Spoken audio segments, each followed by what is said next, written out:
Alléluia. Est-ce que Dieu est bon? Ah là là là là. En tout cas, je peux vous l'affirmer, Dieu est bon. Peut-être vous passez par des épreuves. Confiez-vous au Seigneur. Peut-être qu'elles sont douloureuses. Attendez-vous à ce qu'il intervienne. Et dans tous les cas, il vous aidera à les traverser.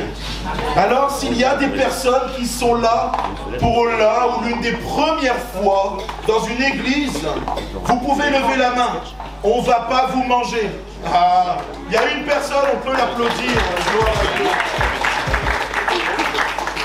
On va vous offrir un cadeau. Je ne vais pas refaire la blague à chaque fois, même si je la trouve drôle. Un cadeau, c'est gratuit et aujourd'hui, c'est tellement rare. Voilà. Vous partirez un peu plus lourde que ce que vous êtes rentré ici. En tout cas, on va passer un bon moment dans la présence du Seigneur. Ça va être un bon culte, je le sens bien. Et puis, avec un invité très spécial, je vous le dirai après. Mais on va se faire du bien dans la présence du Seigneur. Ouvrez vos cœurs et attendez-vous à ce qu'il vienne déposer quelque chose au fond du cœur.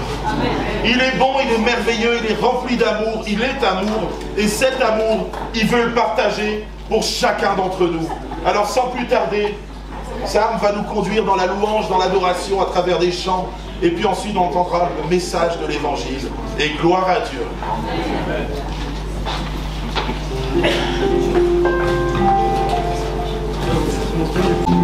J'ai changé de micro, super. Bonjour à tous.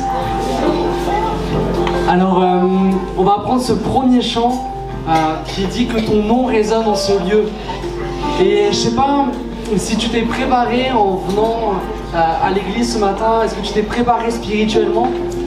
Si tu l'as pas fait, eh ben on va prendre le temps de prendre ce premier chant et que ce premier chant soit comme une prière, que tu puisses dire à Jésus, voilà, je laisse tout le reste et ce matin, je veux te louer, je veux t'adorer, je veux être touché par toi. Est-ce que vous voulez faire ça ce matin?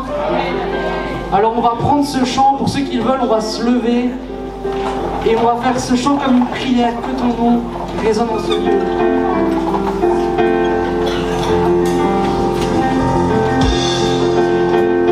Seigneur, viens te manifester ce matin. Nous t'attendons ce matin. Nous voulons être touchés par toi. Nous voulons être transformés de gloire en gloire, Seigneur, ce matin. Viens nous visiter encore. Alléluia.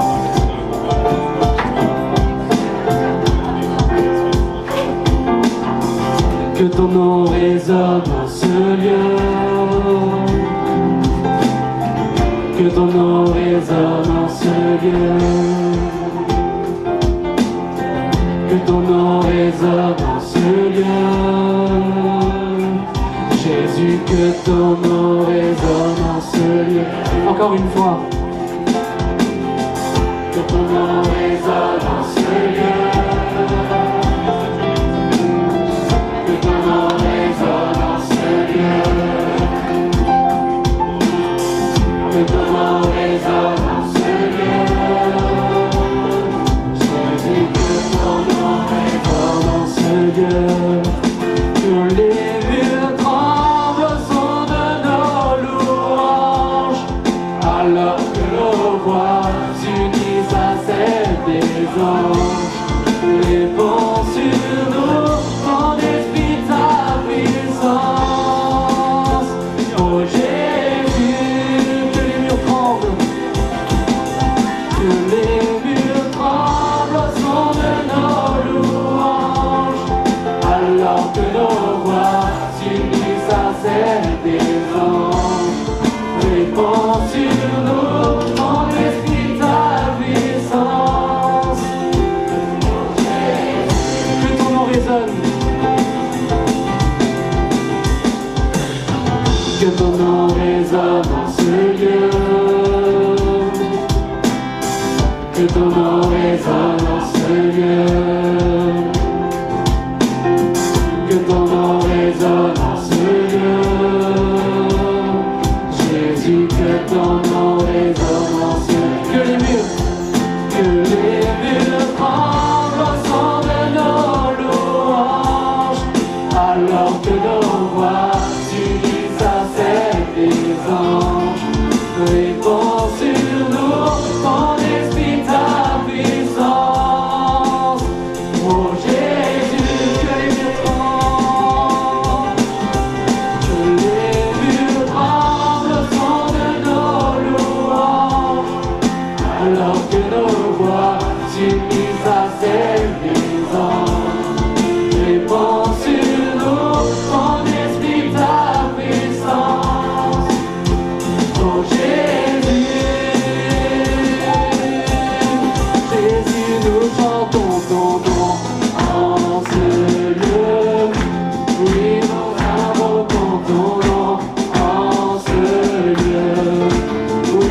te proclamons roi en ce lieu.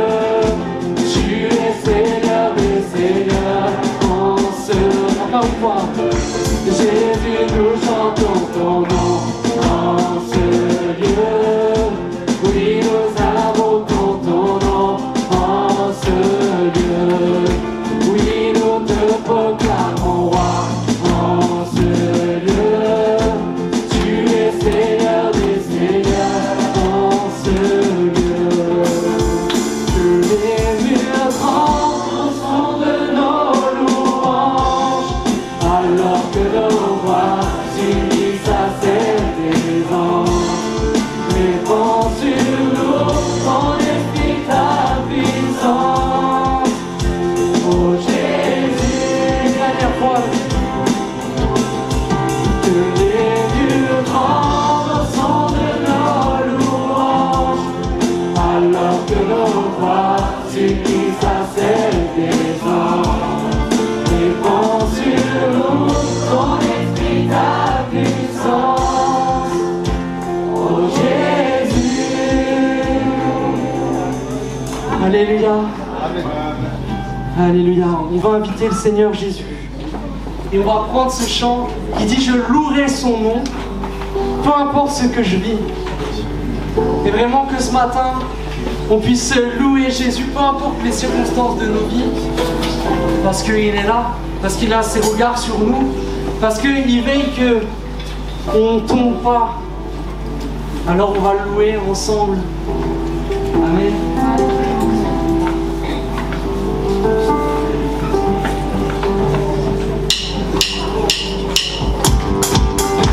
Tu peux taper des mains?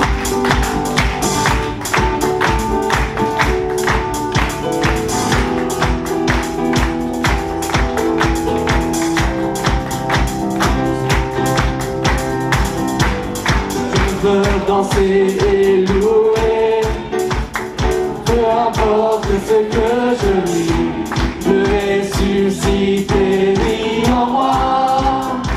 Son nom est Jésus, je suis né de Dieu, je suis victorieux, appelé à tout surmonter, rempli du Saint-Esprit. Oh, oh, oh, oh,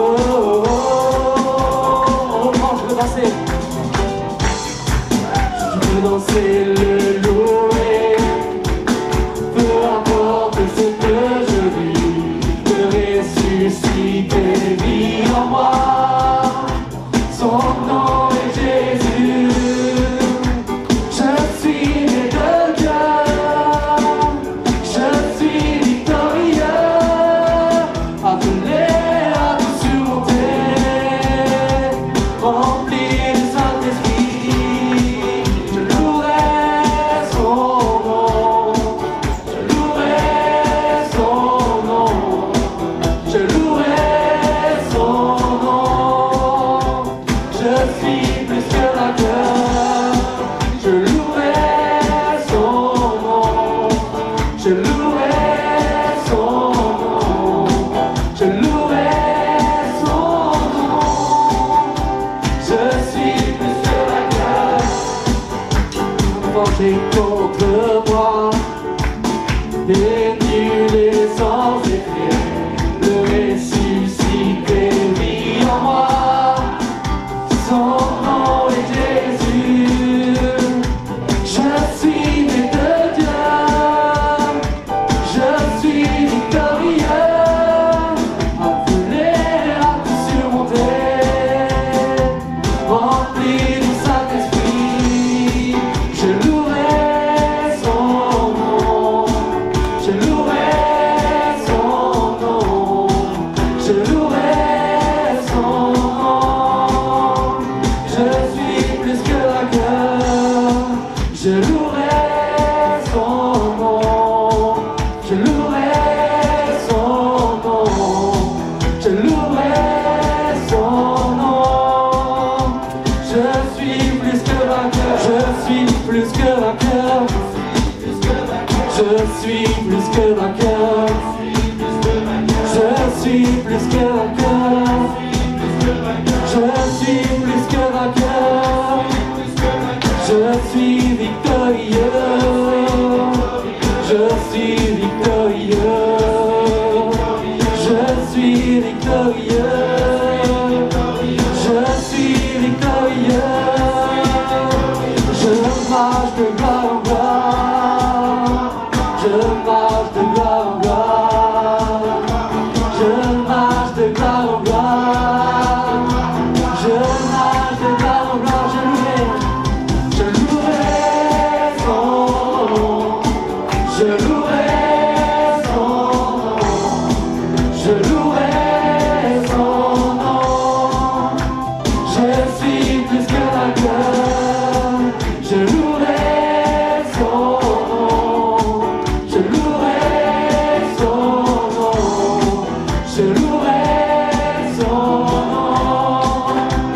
Je suis les rois. Je louerai son nom. Je louerai son nom. Je louerai son nom. Je suis plus que vainqueur. Alléluia.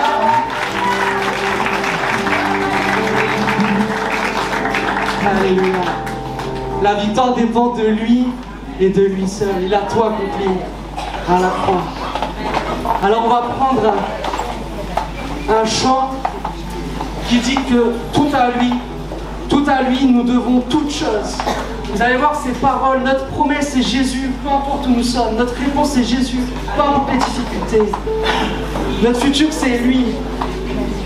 Il a tout pouvoir, il peut tout.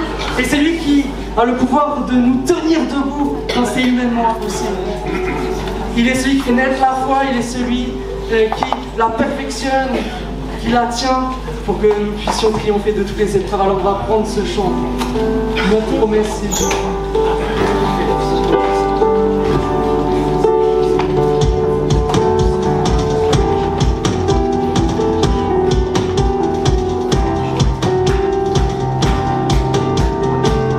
Notre promesse, c'est Jésus. Notre réponse, c'est Jésus. Tout à lui, nous devons toutes choses. Notre sauveur, c'est Jésus. Notre futur, c'est Jésus. Tout à lui, nous devons toutes choses.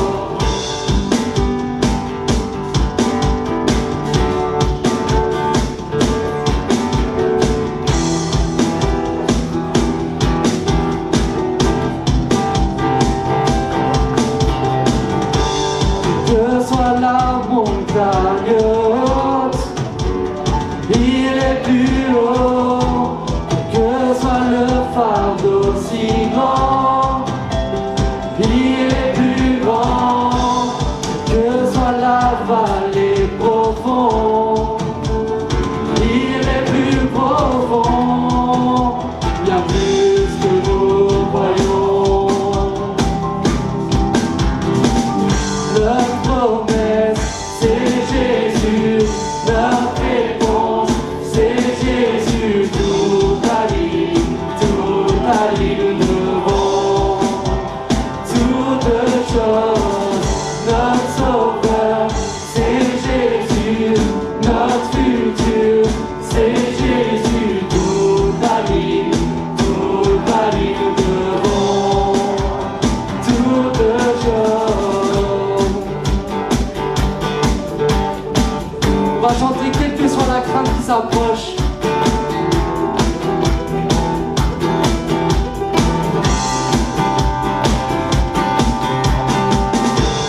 Que soit la crainte qui s'approche, il est plus proche. Que soit le doute qui est fort, il est plus fort. Chaque bataille qui nous fait face, il a tout vaincu, bien plus que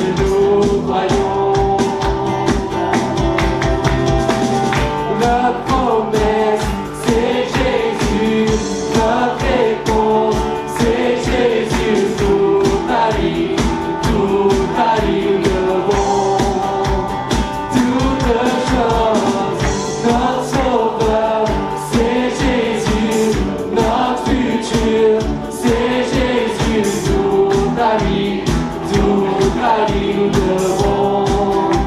Encore une fois. Notre promesse, c'est Jésus. Notre réponse, c'est Jésus. Toute la vie nous devons. Toute chose, notre sauveur, c'est Jésus. Notre Jésus, c'est Jésus. Toute la vie nous devons. Toute chose, toute chose.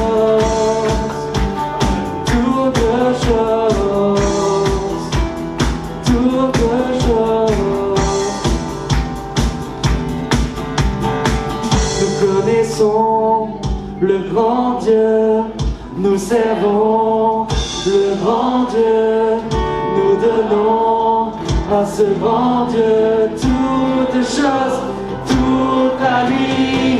Nous connaissons le grand Dieu, nous servons le grand Dieu, nous donnons à ce grand Dieu toutes choses, toute la vie. Notre promesse, c'est Jésus. Notre réponse, c'est Jésus. Toute la vie nous devons. Toute chose, notre sauveur, c'est Jésus. Notre futur, c'est Jésus. Toute la vie nous devons. Toute chose, notre sauveur, c'est Jésus. Notre futur, c'est Jésus. Toute la vie nous devons. Alors que la musique continue, toute chose. La musique continue, est-ce que tu peux élever ta voix? C'est pas juste des chants pour faire joli ce matin, mais ce matin c'est le peuple de Dieu qui loue, ce matin c'est le peuple de Dieu qui adore, ce matin c'est le peuple de Dieu qui proclame la victoire de Christ. On n'est pas en train de jouer ce matin, mais ce matin c'est fort ce qui se passe, ce matin c'est concret ce qui se passe. On vit tous des épreuves, on vit tous des choses. Mais ce matin, nous faisons le choix de la foi. Ce matin, nous faisons le choix de ne pas regarder aux géants. Ce matin, nous faisons le choix de ne pas regarder aux impossibilités humaines. Mais ce matin, nous proclamons que le nom de Jésus est au-delà de toutes circonstances. Nous proclamons que le nom de Jésus est tout puissant et que rien ne pourra nous arrêter parce que Jésus-Christ vit en nous et parce que nous sommes plus que vainqueurs. Alors Église, élève ta voix et remercie le Seigneur. Proclame que tu es victorieux ce matin. Ouvre ta bouche, Église.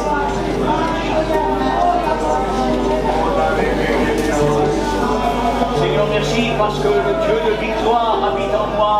Il habite en chacun d'entre nous. Et nous marchons non par la vue, mais par la foi. Nous sommes heureux de te connaître. Nous sommes heureux, Seigneur, d'avancer avec toi, de nous laisser conduire par le Saint-Esprit. Merci, il est celui qui nous dirige, qui nous protège, qui nous avertit, qui nous fait du bien. Merci, Seigneur, reçois la louange de mon cœur ce matin. Au nom de Jésus, reçois la louange de nos cœurs. Amen. On va prendre ce chant. Jésus, c'est le plus beau nom. Amen. Jésus, c'est le plus beau nom, merveilleux sauveur, Seigneur de gloire, Emmanuel, Dieu est avec nous, source de joie.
voix qui chante, il est exalté.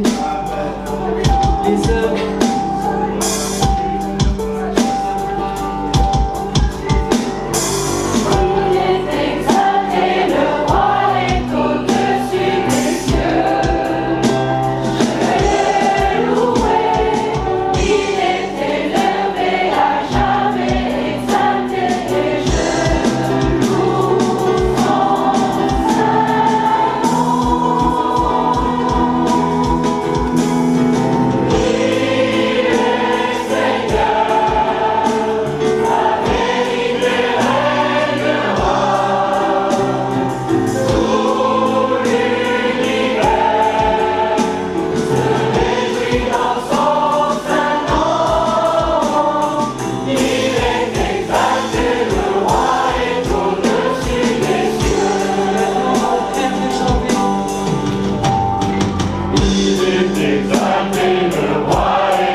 prendre encore un chant et puis pouvoir célébrer encore Dieu pour sa victoire. Est-ce que ce matin vous êtes senti fortifié dans la présence du Seigneur? Amen, hein? On est victorieux ce matin. Alors quand on est victorieux, on chante des chants de victoire. Alors on va chanter le Dieu de victoire. On peut se lever peut-être?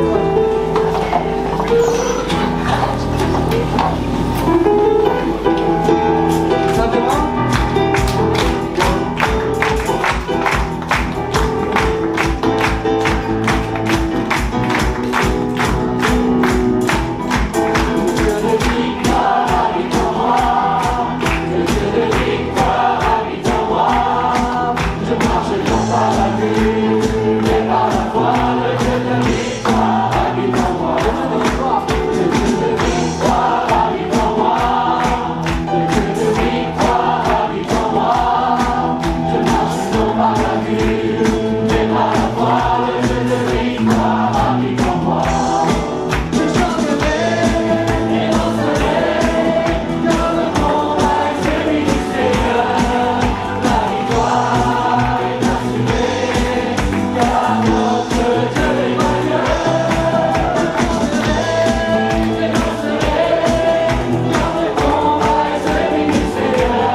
C'est que le début.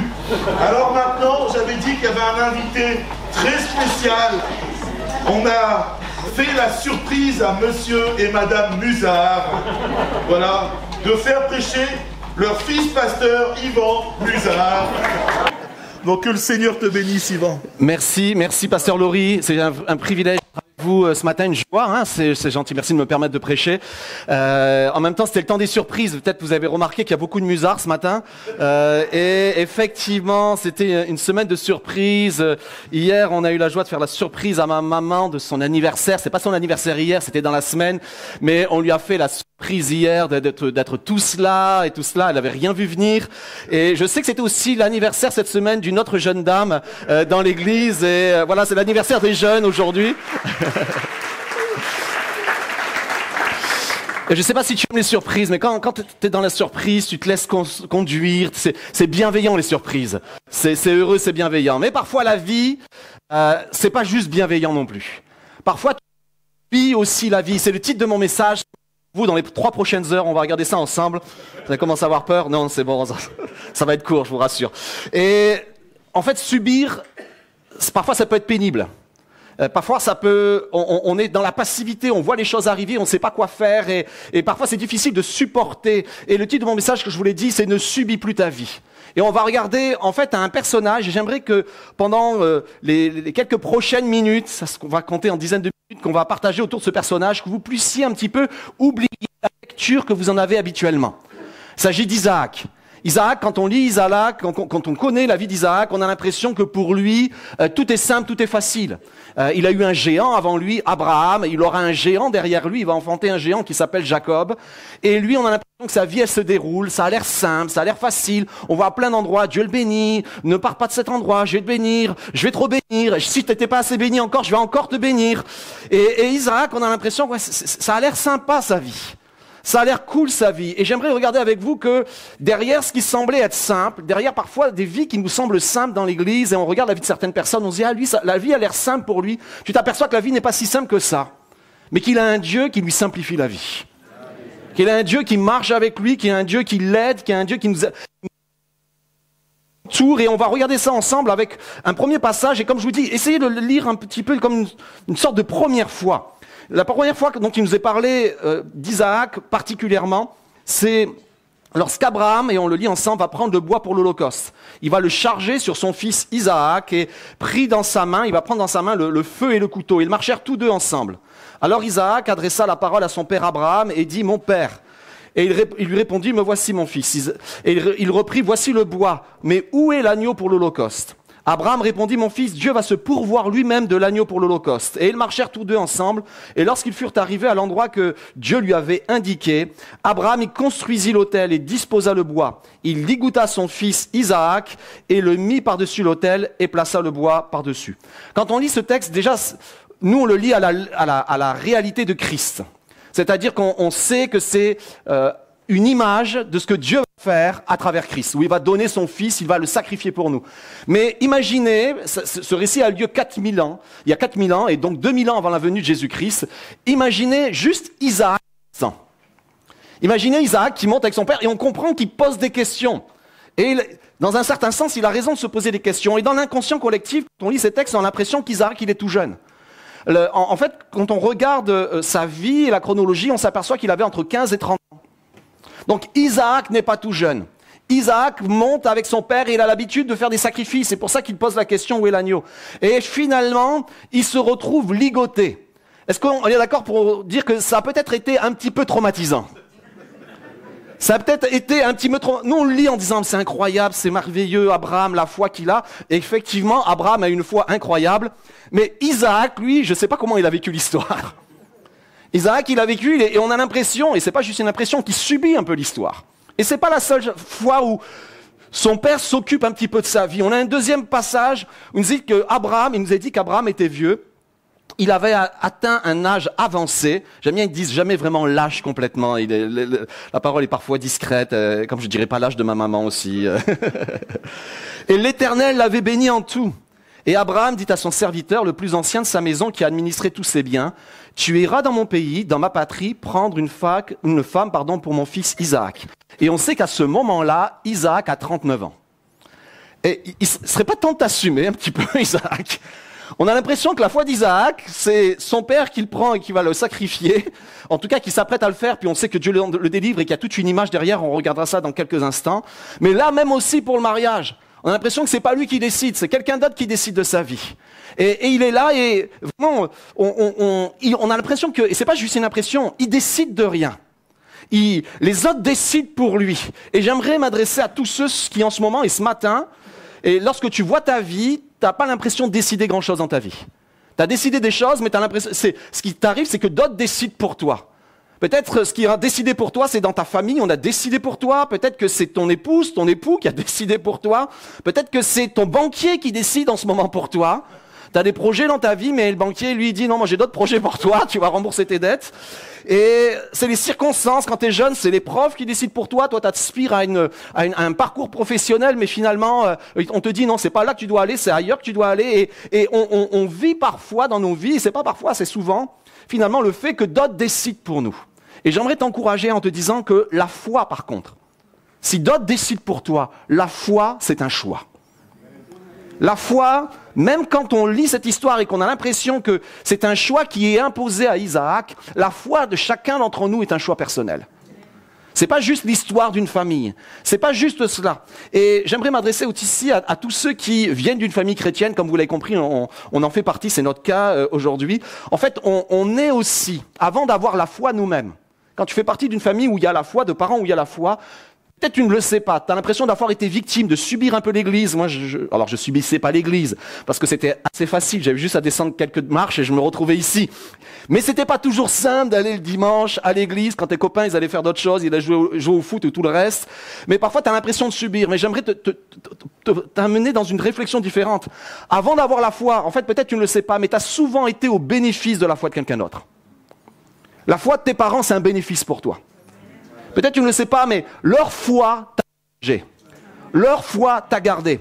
Et quand on regarde la vie justement d'Isaac et tout cela, et d'Abraham, et qu'on voit cet épisode qui peut sembler troublant, et qui est très troublant, l'épisode où Dieu le conduit à sacrifier son fils, ça peut sembler troublant, mais il faut comprendre, comme je vous ai dit, c'était il y a 4000 ans. Et il y a 4000 ans, en Israël, les dieux qui régnaient en Israël, c'était les dieux cananéens, c'était Astarté, Moloch, Baal-Hamon. Et comment on rendait un culte à ces dieux où Abraham vivait? Tu sacrifiais ton premier-né. C'était comme ça qu'on rendait un culte à ces dieux. Donc la pensée de sacrifice qui pour nous est complètement étrangère et qui est une horreur. Et Dieu avait cela en horreur. En fait, Abraham se retrouve dans un contexte où tous ceux qui l'entouraient sacrifiaient leur premier-né.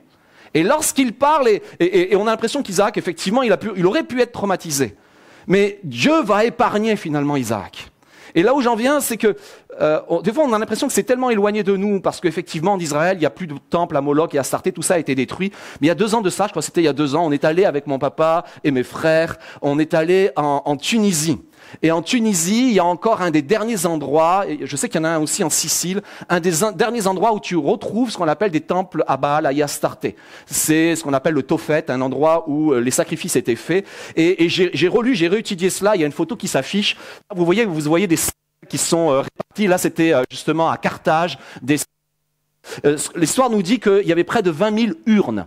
Outre toutes ces centaines de stèles qui représentent tout autant de sacrifices humains, il y avait près de 20 000 urnes qui étaient là à Carthage. Et on imagine que dans tous les autres pays, c'était la même chose, dans tous les autres pays où il y avait ces cultes.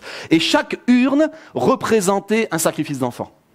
Chaque enfant. Et parfois, on a l'impression que, ok, je vais à l'église et je parle aux plus jeunes, c'est un fardeau, j'ai pas envie d'y aller, ou c'est mon père qui a choisi pour moi, c'est mes parents qui ont choisi pour moi. Mais j'aimerais te dire que leur choix t'a préservé de ce que Satan voulait faire sur ta vie.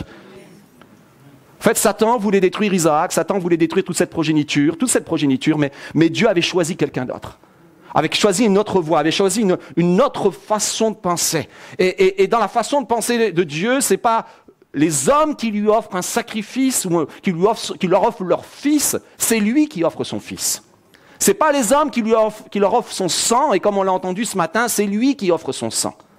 Et il voulait qu'Abraham comprenne ce changement de pensée, en disant, moi, je suis ton Dieu qui pourvoit pour toi. Les autres dieux réclament du sang, moi je vais te donner mon sang. Les autres dieux réclament des sacrifices, moi je vais tout donner pour toi et je me sacrifie pour toi. Et parfois, la foi de nos parents, on se dit, mais ça a l'impression que finalement, il fallait m'attacher pour venir à l'église, mais la foi de tes parents t'a certainement gardé. Elle t'a certainement protégé. Et pour tous ceux qui ont donné leur cœur au Seigneur, moi ça m'est arrivé de voir, et c'est comme si Dieu revisitait ma vie et de dire, regarde, là je t'avais protégé. Là je t'avais protégé. Donc croyez que c'était parfois la chance, je plaisante parfois avec mon fils, parce que mon fils aîné a eu son bac par miracle. Et il pense que c'est grâce au talent. Et il avait 72 points de retard le jour de l'épreuve orale. À 73, il pouvait pas passer le rattrapage. Et il est tombé sur le sujet qu'il connaissait parfaitement à l'oral, et il a eu une excellente note à l'oral. Et on plaisante en disant, mais non, papa, maman, c'est le talent. Mais Solange et moi-même avons beaucoup prié ce jour-là. Et les concours de circonstances ont fait que ça a été cela. Et j'en reviens sur la pensée de l'enfant de Dieu. Aujourd'hui, effectivement, personne, et Dieu ne demande à personne de sacrifier ses enfants. Donc c'est pas le mandat de Dieu. Personne a besoin de sacrifier son fils, sa fille. Dieu l'a fait une fois pour toutes pour chacun d'entre nous. C'est pas dans le sens contraire qu'il faut le faire. Mais Dieu nous dit que maintenant que nous sommes des enfants de Dieu, en fait, la pensée d'être un enfant de Dieu, ça ne m'infantilise pas. Des fois, on dit, les chrétiens, ils décident de rien, ils ne font rien. Non, non, au contraire, la pensée de Dieu, puis il y a eu cette même pensée ce matin à travers un don spirituel, la pensée de Dieu ne m'infantilise pas. Elle fait de moi quelqu'un de responsable. Elle me donne une responsabilité. Et quand je réalise qui je suis, en fait, je dois endosser mes responsabilités. C'est une position, c'est une autorité, c'est une nouvelle nature, c'est une destinée. Et Isaac va embrasser cette responsabilité. Quand bien même ça semble être le choix des autres, lorsque finalement sa future femme arrive, elle s'appelle Rebecca, et vous pouvez voir les textes, c'est incroyable comment Dieu a conduit les circonstances, c'est le chapitre 24 de la Genèse, mais Dieu a conduit magnifiquement les circonstances pour que le serviteur d'Abraham trouve la future femme de Rebecca. C'est une histoire bizarre, ça nous semble tellement éloigné de notre réalité, mais Dieu vraiment a conduit les choses. C'est magnifique, c'est extraordinaire.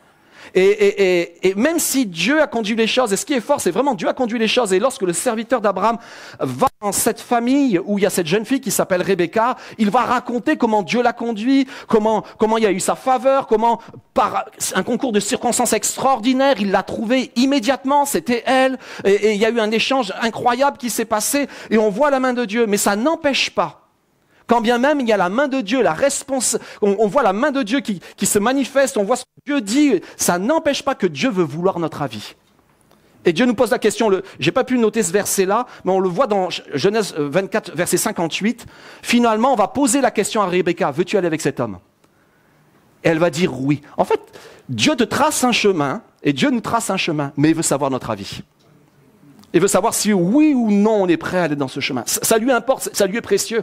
Donc nous ne sommes pas infantilisés avec Dieu. Nous sommes responsabilisés. Quand il nous montre des choses sur notre vie, il nous responsabilise. Et c'est la même chose qui va se passer avec Isaac. La Bible nous dit, on le lit ensemble, il prit Rebecca qui devint sa femme et il l'aima. Ça peut vous sembler anodin, mais il va choisir de l'aimer. Comprenez bien, c'est une sorte de coup de foudre, mais ça n'a pas été vraiment un coup de foudre. On a choisi pour lui, mais il va choisir de l'aimer. Et j'aimerais faire une petite parenthèse, finalement, juste pour vous dire que on ne tombe pas vraiment amoureux. Je suis désolé, là, je suis en train de casser des mythes ce matin. Si tu es là, je suis vraiment tombé amoureux de toi et tout ça. Non, on ne tombe pas vraiment amoureux. On tombe dans l'attirance. Et ce qui est normal, c'est fait. Dieu nous a conçus comme ça, donc il n'y a rien de mal. On tombe dans l'attirance physique, émotionnelle, affective, des fois intellectuelle. Il y a une attirance, il y a un désir qui se crée. Mais le désir et l'attirance, c'est pas de l'amour. C'est juste le commencement de quelque chose qui va se bâtir derrière. Parce que l'amour, comme la foi, c'est un choix et c'est un engagement. L'amour, comme la foi, un jour, tu diras oui et tu porteras une alliance pour ceux qui ne l'ont pas encore. Mais en fait, tu feras une alliance. Et une alliance, c'est quoi? Et d'ailleurs, monsieur le maire te posera la question, si tu es prêt à tout ça, à être un soutien pour ton épouse et tout le reste, et vice-versa. L'alliance, c'est un pacte, c'est quelque chose qu'on fait, c'est une union qu'on choisit ensemble, et c'est un choix. Donc l'amour et comme la foi sont un choix, et Dieu veut connaître notre avis. Dieu est interpellé et il ne forcera jamais quiconque, qui que ce soit, dans un endroit, à aller dans un lieu où il ne veut pas aller. À un moment donné, il va lui poser la question. Il ne forcera jamais à le faire. Et il n'y a que finalement Jésus qui, à un moment donné, va dire « Seigneur, que ta volonté se fasse ». Mais parfois, c'est compliqué. Mais vous êtes d'accord avec moi que tous les choix ne sont pas faciles à faire? Ok. Mais Dieu ne nous forcera jamais à aimer. On doit choisir d'aimer Dieu. D'ailleurs, vous avez compris qu'il ne nous a jamais forcé à nous aimer. Chacun d'entre nous, on l'a choisi. Ça s'appelle la foi. J'ai choisi d'aimer Jésus parce que j'ai compris qu'il m'a aimé le premier. Donc même si Isaac semble subir sa vie, il va choisir dans la sphère dans laquelle il a l'autorité, il va choisir et il va faire des choix pour Dieu. Le deuxième point ce matin, c'est la foi est un combat. Et on va lire ensemble. Isaac était âgé de 40 ans quand il prit pour femme Rebecca. Isaac supplia l'Éternel en faveur de sa femme, car elle était stérile. Et l'Éternel entendit sa supplication. Et sa femme, Rebecca, devint enceinte. Et comme je vous le disais au commencement de ce message, on peut avoir des fausses impressions, des fausses pensées et de se dire, pour certains, c'est plus facile. Et on a l'impression, et c'est une première fausse pensée concernant Isaac, on a l'impression que c'est facile pour lui. Regarde, il a juste prié, puis ça y est, le problème a été réglé. C'est formidable, ça a l'air si simple. Qui est d'accord avec moi pour dire que c'est pas toujours si simple? Ok? Bon, par contre, si tu pries pas, c'est sûr que ça se résoudra pas. Mais si tu pries, ça se résoudra, mais peut-être pas dans le temps que tu l'imagines. Parce qu'il y a un verset qui suit et qui semble un petit peu dur, mais il nous est dit que Isaac était âgé de 60 ans lorsqu'ils naquirent. Ça veut dire quoi? Ça veut dire qu'il a prié combien de temps? 20 ans. Sauf que nous, on lit 3 versets. 3 versets, 20 ans. Et là où je veux en venir, je ne dis pas que vous passerez 20 ans, mais je dis qu'il y a des fois, et tous ceux qui passent parfois dans ce genre de difficultés, vous savez que ce n'est pas simple et que ce n'est pas immédiat. Et que parfois, tu peux te poser des questions dans ce moment, et Isaac a dû se poser des questions où les promesses de Dieu ne prenaient pas place. Et il y a deuxième raisonnement dans lequel on peut se tromper et qu'on aurait pu avoir. La pensée que Isaac aurait été peut-être même légitime de l'avoir, en disant « c'est toi qui m'as donné cette épouse, tu avais tout dirigé, alors c'est toi le responsable, parce que tu m'as fait des promesses et elles n'arrivent pas. » Mais il va avoir une pensée différente. Peut-être vous ne le savez pas, mais il y avait une sorte de malédiction sur ces femmes et toutes ces femmes. Sarah, cette femme faisait partie d'une même famille. Il y avait Sarah, il y avait Rebecca, puis il va y avoir une autre qui s'appelle Rachel.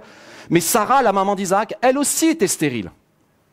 Et alors que Dieu leur avait annoncé une multitude, en particulier, il leur annonce une multitude, mais la femme est stérile. Rebecca, ils annoncent une multitude, mais elle est stérile aussi. Rachel, ils annoncent une multitude, mais elle est stérile aussi. Mais c'est quoi le problème? En fait, il y avait un problème, et il faut le comprendre aussi. J'en discutais avec un de mes amis, et lui me donnait une perspective qui était intéressante. En fait, il me disait qu'il y avait une pression telle pour enfanter que ça bloquait la promesse. Ces femmes n'existaient à cette époque-là que par le fait qu'elles enfantaient et elles donnaient naissance, et alors là, elles avaient une légitimité. Et il y avait une telle pression qui était sur leur vie que ça faisait comme si ça bloquait la promesse. Et parfois, il y a des pressions qu'on porte sur nos épaules, que Dieu ne nous demande pas de porter. Et quand il enlève la pression, la promesse arrive. Parce qu'il y a une des choses, des fois, qu'on a du mal à comprendre, c'est que beaucoup de promesses, la condition n'est pas un exploit de ta part, mais la condition, c'est de croire que Dieu va accomplir sa promesse. Et nous, on essaye de faire des exploits et la promesse n'arrive pas. Et j'ai écrit ceci, la foi est un combat qui nous amène à changer de perspective. Elle a le pouvoir de transformer la malédiction, en bénédiction. Et en fait, il va manifester sa foi. Et la malédiction qui semblait être là, va partir. Rebecca va devenir enceinte. C'est comme si, je crois spirituellement, mais même, je pense relationnellement, il va retirer la pression sur les épaules de cette femme. Et la pression va sauter, et cet homme va pouvoir voir ce que Dieu a fait. Et j'aimerais m'adresser à tous ceux qui peut-être ne voient pas la promesse arriver en ce moment. Tu te dis c'est lent, mais tu as le droit encore, je dirais même tu as le devoir de combattre. En fait, le pays promis, comme beaucoup de choses, même si c'était promis, ça a demandé le combat. Et il y a des combats qu'on doit avoir, des combats spirituels, des combats relationnels, des combats où Dieu nous dit et nous donne des révélations afin de nous libérer peut-être des poids et des charges qui sont sur nos épaules. J'ai écrit ceci aussi, la foi ne nous préserve pas des problèmes, elle ne me donne pas nécessairement une explication, mais elle trace un chemin au milieu de l'adversité. Parfois, il n'y a pas d'explication dans ce qui se passe, mais tu veux croire que Dieu est fidèle. Tout récemment, on avait une expérience un peu bizarre. On n'a pas encore la fin de l'histoire, alors ça peut sembler un peu bizarre que je vous la raconte, mais j'ai pas encore la fin de l'histoire. Mais on vient d'implanter avec l'église avec l'église Momentum sur Bordeaux, on vient d'implanter une église sur Paris. Et vraiment, Dieu nous a fait faveur. On a eu un théâtre extraordinaire, le théâtre de la Madeleine, magnifique, extraordinairement beau, bien placé. Tout était bien aligné, les gens aimables, on avait du temps pour faire notre célébration et tout le reste. Et on devait commencer la deuxième semaine de septembre. Et la première semaine de septembre, le directeur du théâtre nous appelle en disant « Écoutez, je suis vraiment désolé, il y a un problème qui vient de nous arriver dans un de nos autres théâtres. On est obligé de prendre ceux qui avaient le dimanche matin dans ce théâtre et de le basculer dans celui-là. Donc vous n'aurez plus le théâtre. » Et là, on cherche, et en l'espace d'une semaine, il faut trouver un nouvel endroit à Paris. On avait mis 6 mois à trouver celui-là. Donc tu dis, comment tu vas faire en une semaine? Et en une semaine, Dieu nous ouvre des portes pour un théâtre. Vous allez voir la photo, ça s'appelle le théâtre du gymnase. Magnifique. La photo semble bien, vous êtes d'accord? Ça en jette. Hein. Mais la réalité, au bout de 3 mois, c'est que c'est pas si simple que ça. Et il y avait quand même quelque chose qui nous encourage, et parce que je pense que Dieu a vraiment voulu nous encourager, parce que quand on est passé du théâtre de la Madeleine à ce théâtre-là, ce qu'on appelle le théâtre du gymnase, c'est pas du tout le même registre. Juste pour vous dire, déjà, la veille, il y a un spectacle érotique, tous les samedis soirs. Le mercredi, ils invoquent les morts dans le théâtre. Il y a un spectacle où ils invoquent les morts. Mais ça n'empêche pas d'avoir la présence de Dieu. Je vous assure, la présence de Dieu est là le dimanche matin. Il y a même dernièrement, il y a quelques semaines de cela, il y a une personne qui est entrée, qui était possédée. Et elle n'a pas pu entrer, parce qu'il y avait la présence de Dieu, et elle disait elle-même, non, je veux savoir s'il y avait la présence de Dieu ici, je peux pas rentrer, donc j'ai compris qu'il y avait la présence de Dieu ici, c'est bien, ça nous encourage, au moins c'est pour on l'a saisi. Mais ce que je veux dire, c'est que c'est pas facile. C'est compliqué, le théâtre est vraiment pas adéquat, il est un petit peu sale, les gens qui sont sur place, qui sont censés nous aider, nous faciliter la vie, nous compliquent la vie, c'est vraiment compliqué. Et Dieu nous a donné un petit indice, un petit clin d'œil au milieu de tout ça, même si on comprend pas la suite. Et un jour, je vous raconterai la suite en disant voici pourquoi on est allé dans cet endroit. Mais le petit clin d'œil, c'est que c'est l'arrêt du métro qui est juste en face, c'est métro Bonne Nouvelle. Donc quand on a eu la nouvelle, c'était une bonne nouvelle. Mais on avait quand même l'impression qu'on allait un peu en arrière. Alors, ce que je veux dire, c'est que parfois, tu sais que Dieu te conduit, mais ça va pas dans le sens que tu imagines. Et tu as un peu de nostalgie aussi, parce que tu dis, ce qui était derrière, c'était tellement mieux. Mais c'est de s'accrocher en se disant, non, ce que Dieu a préparé, c'est une bonne nouvelle. Je pensais un instant, et nous c'est ridicule, c'est des petites choses, des petits arrangements, puis on est en train de résoudre le problème, mais puis Dieu va nous aider et on veut croire que c'est une bonne nouvelle. Mais pensez un instant à Joseph, qui a reçu des promesses, qui partage les promesses à ses frères en disant un jour, j'ai une super idée les gars, enfin j'ai pas une super idée, j'ai fait un super rêve, un jour vous vous prosternerez tous devant moi, ça va être extraordinaire. Les autres frères, ils n'ont pas l'air fans de l'idée. Et Joseph va vivre une promotion spirituelle, il va se retrouver esclave. On va dire, aux yeux humains, c'est pas une promotion spirituelle. Effectivement, aux yeux humains, c'est pas une promotion spirituelle. On appelle ça une promotion par le bas. Tu te demandes, mais est-ce que c'est vraiment t'es promu? Il va se retrouver esclave, mais esclave dans la maison du garde de Pharaon. Puis après, il va se retrouver à nouveau prisonnier plus esclave. Tu vas dire, mais celle-là de promotion, elle descend encore plus bas. Mais Dieu l'attendait, Dieu était en train de le placer. Mais t'as pas l'impression que les choses vont dans le bon sens. Tu connais pas la fin de l'histoire. Nous faisons confiance à celui qui a écrit la fin de l'histoire. Il a écrit la fin de l'histoire. Et j'aimerais juste vous encourager pour chacun d'entre nous. En fait, quand tu lis la Bible, on connaît la fin de l'histoire. Et à la fin de l'histoire, il revient nous chercher. À la fin de l'histoire, il est victorieux. C'est ça la fin de l'histoire. Et donc on a besoin de la connaître, on a besoin de la revivre, cette fin de l'histoire. Mais Isaac aussi, comme je vous le dis, ça n'a pas toujours été simple. Il fait la volonté de Dieu. Et quand bien même il fait la volonté de Dieu, le texte nous dit qu'il y eut une famine dans le pays. Seigneur, tu m'as dit, viens dans ce pays. Tu m'as dit, reste dans ce pays. Puis ça se passe mal. C'est la vie, les amis. Mais notre vie nous assure, notre vie avec Dieu nous assure d'une présence, celle de Christ à nos côtés tous les jours et celle du Saint-Esprit dans nos cœurs aussi. Donc il y eut d'une famine dans le pays, outre la première famine qui avait eu lieu au temps d'Abraham. Isaac alla vers Abimélec, roi des Philistins, à Guérar. L'Éternel lui apparut et dit, ne descends pas en Égypte, demeure dans le pays que je te dirai. Séjourne dans ce pays, je suis avec toi, je te bénirai, car c'est à toi et à ta descendance que je te donnerai toutes ces terres. Je tiendrai ainsi le serment que j'ai prêté à ton père Abraham. Quand le temps de la difficulté vient, quand bien même tu te sens si petit, imaginez une famille à l'échelle quasi régionale, et lui, au milieu de tout ça, il se sent si petit. Mais peut-être tu peux te sentir petit, tu es dans une grande entreprise, puis on te licencie, tu te sens tellement petit, tu te sens petit face aux enjeux peut-être qui sont devant ta vie, ou aux études, ou tout le reste. Mais j'aimerais vraiment que tu sois encouragé pour que tu réalises que Dieu se tient avec toi. Et celui qui se tient avec toi, c'est l'Éternel des armées. L'Éternel des armées. Et la Bible nous dit que c'est un bon général. Là, peut-être vous avez entendu des informations ce matin. Il y a un dictateur qui a fui un pays, en l'occurrence la Syrie. Peut-être je vous apprends l'information. Mais l'Éternel, lui, ne fuit pas. Il marche devant toi. Il marche devant toi. Et il marche devant toi. En fait, il ne te délaissera pas, il ne t'abandonnera pas. Et c'est la promesse qu'il fait à Isaac. Tu vas passer par des moments difficiles, Isaac, mais je vais être avec toi. Et peut-être tu peux te dire, je passe en ce moment difficile, dans ce moment des moments difficiles, mais je crois que Dieu est avec moi. Dites avec moi, je crois que Dieu est avec moi. Et Dieu est avec toi. Et la plupart du temps, lorsqu'on prêche sur Isaac, on prêche sur puits bouchés, où Isaac, dans ce pays, où il y a la famine, il va creuser des puits, on va lui boucher les puits, puis il va recreuser, il va encore subir, il va creuser, on va lui reboucher, il va recreuser, on va encore lui reboucher, puis finalement, à la fin, il en creuse un que personne ne bouche et qu'il garde. Mais on a l'impression qu'il subit sa vie. Mais Isaac, je vais y arriver, fait des choix, il va faire des choix absolument ahurissants.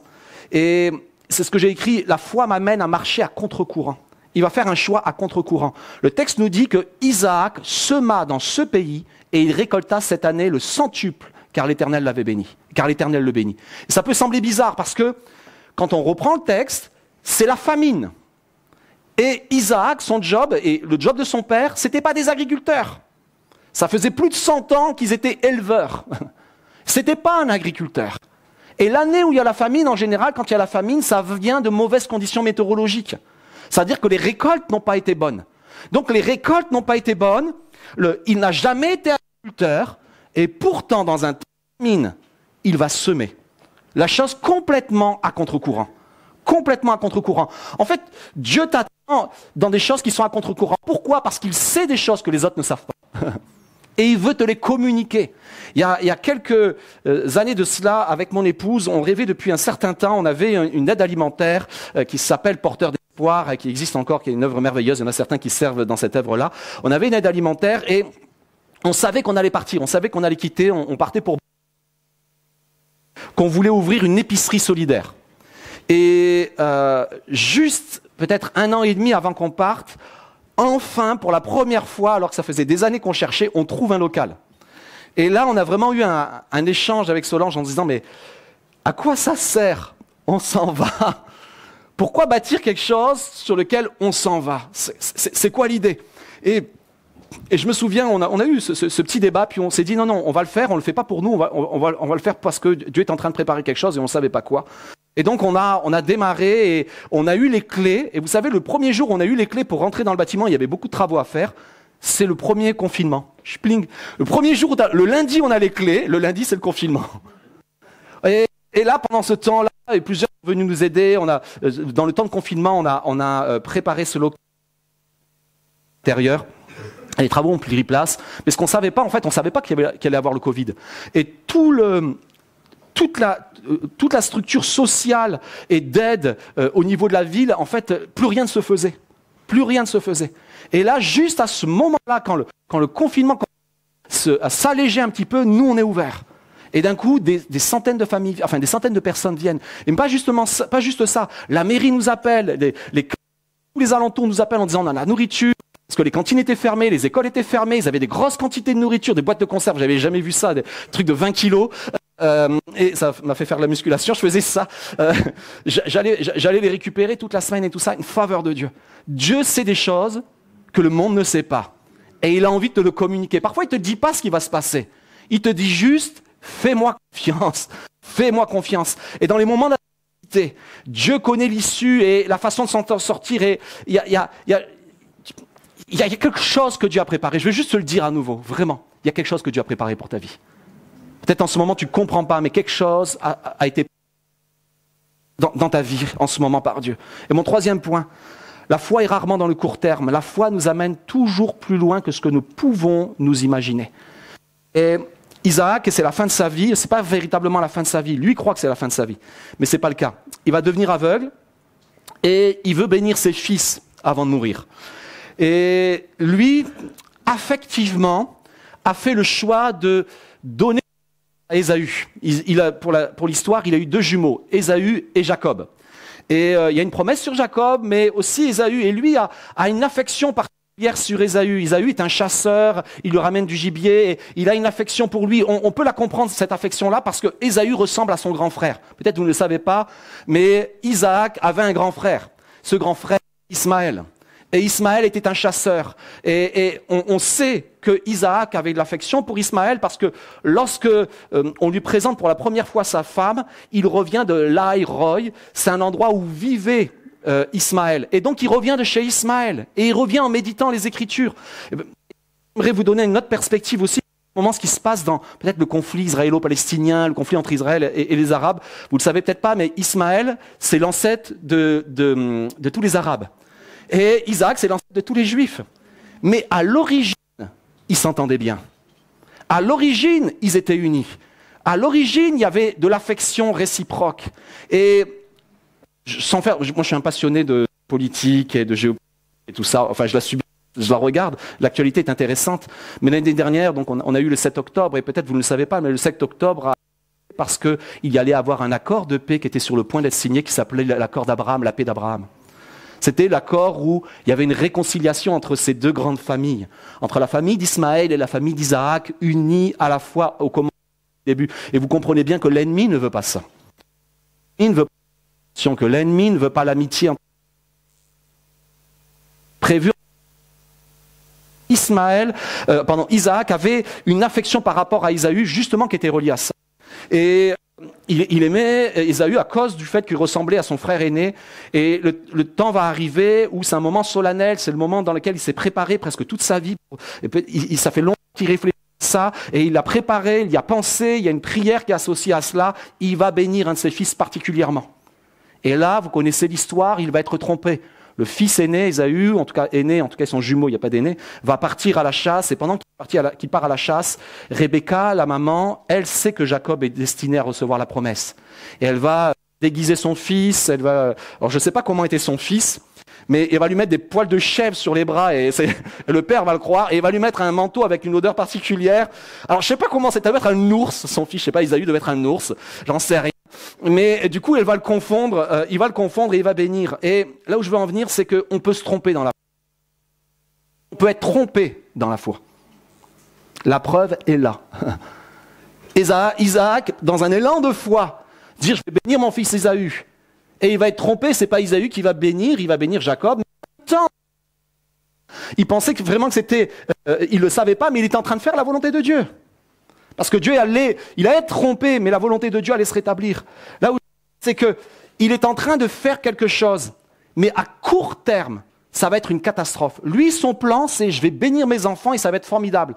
La réalité, dans les versets qui suivent, c'est Ésaü, pris en aversion Jacob, à cause de la bénédiction dont son père l'avait béni. Ésaü il disait en son cœur, les jours de deuil de mon père approchent et je tuerai mon frère Jacob. Repensez à cette situation.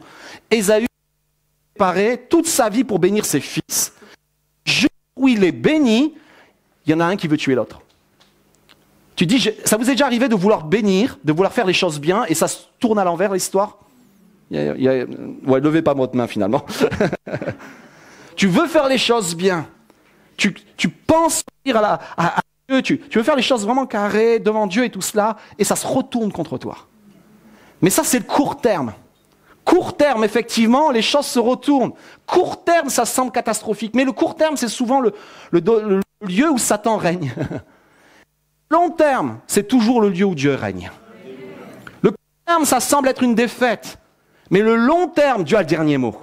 Le court terme, l'ennemi te dit, la bénédiction que tu voulais donner, c'est devenu une malédiction. Viens, regarde, ça sert à quoi, Dieu? Voilà, maintenant, tes fils, ils veulent s'entretuer. C'est comme ça que tu vas avoir une multitude. Ça, c'est le court terme. Le long terme, c'est qu'il va y avoir une réconciliation. Le long terme, c'est qu'il va y avoir des choses extraordinaires qui vont se passer. Il va y avoir une réconciliation magnifique et les deux vont vivre en harmonie et ensemble. Mais le long terme, tout est défait.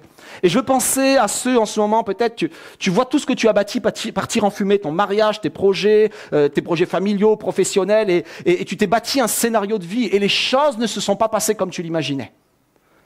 J'aimerais vraiment que de tout ton cœur, tu puisses dire, ok, Seigneur Jésus, mon but c'était de bénir, mais ça ne s'est pas passé comme je voulais, mais maintenant, en ce moment, alors que tu es découragé, Dieu veut juste t'encourager et te dire, laisse-moi faire. Et si tu me laisses faire maintenant, j'aurai le dernier mot sur le long terme. J'aurai le dernier mot. Le dernier mot n'a pas été encore écrit, le dernier mot n'a pas été encore... Il nous dit qu'Isaac va être saisi d'une angoisse, il va être troublé à l'extrême, mais le texte nous dit qu'il va continuer à bénir. L'ennemi, dans son cœur, lui a dit certainement, mais arrête de bénir, à chaque fois que tu bénis, ça se passe mal. Regarde là, c'était une première grande décision de ta vie, puis tu t'es trompé. Arrête. Mais Dieu dit, j'en ai pas fini. La réalité, c'est que 14 ans plus tard, réconciliation, 14 ans plus tard, Jacob qui était trompeur, 14 ans plus tard, Ésaü n'est plus le même homme. Et il y a quelque chose d'extraordinaire, parce que peut-être vous ne le savez pas, mais Isaac fait partie des héros de la foi. Il fait partie des héros de la foi. Et comment on a identifié la foi d'Isaac? Regardez bien. On l'a identifié en écrivant ceci. C'est par la foi qu'Isaac bénit Jacob et Ésaü en vue de l'avenir. Waouh! Quand bien même, au départ, il s'est trompé de personne dans la bénédiction, Isaac n'a jamais cessé de vouloir bénir sa famille. Et Dieu l'a noté en disant, c'est par la foi qu'il l'a fait. C'est écrit, c'est noté, c'est écrit dans le ciel. Et c'est un héros de la foi. Et souvent, lorsqu'on lit la foi, alors Abraham, oui, bien sûr, il a fait des exploits extraordinaires. Abraham a parti sans savoir où il allait. Abraham a lutté pour aller chercher son neveu Lot. Abraham a levé des armées. Abraham a une foi incroyable. Il est devenu le père de tous les croyants. Jacob a fait des choses extraordinaires. Jacob a lutté avec Dieu. De Jacob est sortie une nation, les 12 tribus. Jacob, un homme de Dieu extraordinaire. Jacob avait vu l'avenir. Si son père s'était trompé dans l'avenir, lui, il avait vu son fils. Il avait vu ce que Dieu avait prévu et tout le reste. Et c'est extraordinaire. Mais à chaque fois qu'on parle et qu'on fait référence à cette famille, on dit toujours, je suis le Dieu, et Dieu s'identifie toujours en disant, je suis le Dieu d'Abraham, le Dieu d'Isaac et le Dieu de Jacob. Quand bien même la vie d'Isaac n'a pas été une vie de grands exploits, sa foi a fait que Dieu a désiré dire, je suis le Dieu d'Isaac. Et Dieu cherche des hommes et des femmes dans ce lieu, dans leur sphère de vie, qui vont avoir la foi afin que Dieu puisse dire « Je suis ton Dieu ». Et qu'il n'ait pas honte, c'est l'Hébreu 11 qui le dit, qu'il n'ait pas honte d'être appelé ton Dieu. Et en fait, Dieu vraiment désire là-dedans. Alors, Peut-être que tu n'as pas fait d'exploit. Tu n'as pas fait de grandes choses extraordinaires. Mais Dieu ne cherche pas cela. En fait, il s'en fiche. C'est nous qui cherchons des exploits. Dieu cherche des cœurs. Dieu cherche des cœurs. Des cœurs prêts à faire sa volonté, des cœurs prêts à reconnaître que parfois ils se sont trompés, des cœurs qui comprennent que peu importe si je suis en faire et qui vont changer de ma vie, des cœurs qui c'est difficile baisser quelques instants, tu permets que je prie, je vais laisser la place à Laurie ensuite. Mais j'aimerais prier ce matin pour plusieurs d'entre vous. Et si tu as été interpellé ce matin par le Saint-Esprit, quelques sphères de ce message qui ont interpellé ton cœur dans un combat que tu es en train de mener, ou dans des réflexions, ou dans des doutes qui sont là, et des choses qui ont touché, qui interpellent, qui tournent autour de ta vie, si c'est ton cas, j'aimerais que tu fasses un premier pas de foi. Un pas de foi simplement en levant ta main dans ce lieu. On ne regarde pas à droite, à gauche, c'est entre toi et Dieu. Tu lèves ta main dans ce lieu, si tu te sens concerné par ce qui se passe en ce moment, et tu dis, Seigneur, je comprends pas la finalité, mais je veux croire que tu es souverain sur ma vie. Et Seigneur, tu vois les mains qui se lèvent aujourd'hui, tu vois les vies qui ont besoin d'une intervention de ta part, tu vois les vies qui ont besoin de vivre une foi pleine et authentique et vivante, Seigneur Jésus.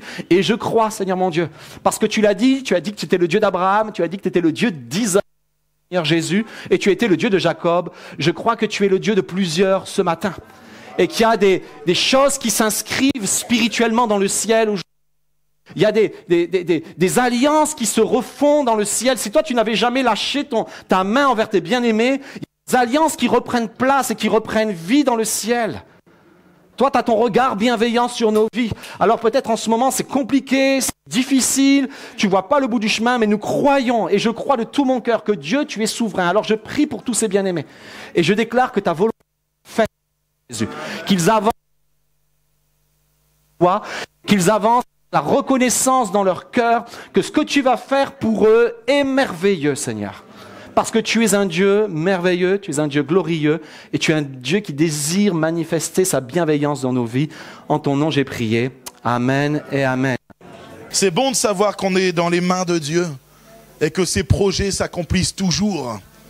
Et un petit tacle à mon fils, on choisira ta femme.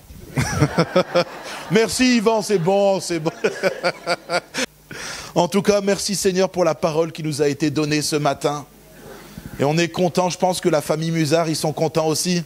Hein? En tout cas, l'église, on a passé un bon moment ce matin. Et on bénit Dieu de ce qu'il fait encore aujourd'hui, de ce qu'il parle encore à nos cœurs. Et attendez-vous dans les semaines, dans les jours à venir, peut-être dans les années, à voir Dieu agir dans votre situation.